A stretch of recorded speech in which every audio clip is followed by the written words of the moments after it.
बिस्मिल्लाहिर्रहमानिर्रहीम। तो कैसे हैं आप? अदाकारा अलीज़ा शाह से ताल्लुक़ की ख़बरों पर अदाकारा नुमान समी ने खामोशी तोड़ दी।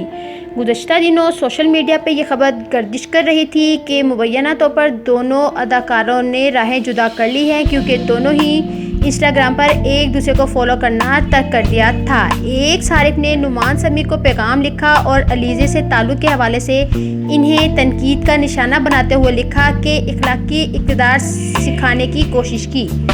सारिफ ने लिखा कि पहले आप लोग अपनी दोस्ती खुद ही पब्लिक करते हैं, फिर ब्रेकअप की खबर देकर लुत्फ़अंदोज़ होते हैं। क्या आप अपने चाहने वालों को ये तरगीब दे रहे हैं? नुमान समी ने सारिफ का स्क्रीनशॉट शेयर करते हुए तंज़िया अंदाज़ अपनाया और लिखा कि मैं बहुत ही नेक ख्याल हूँ, वैसे इस्लाम में तोहमत लगाना गुनाह है। नुमान ने ये भी लिखा कि क्या आपको यकीन है कि इस इंसान ने हराम काम किया है?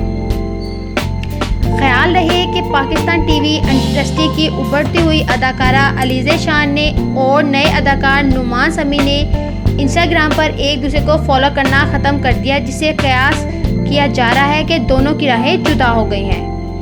तो अगर आपको मेरी वीडियो पसंद आई है तो प्लीज़ लाइक कर दीजिएगा, मेरे चैनल को सब्सक्राइब कर दीजिएगा ताकि मेरी हर आने वाली वीडियो का नोटिफिकेशन आपको मिलता रहे। Thank you so much. अल्लाह हाफ़िज़, बाय बाय।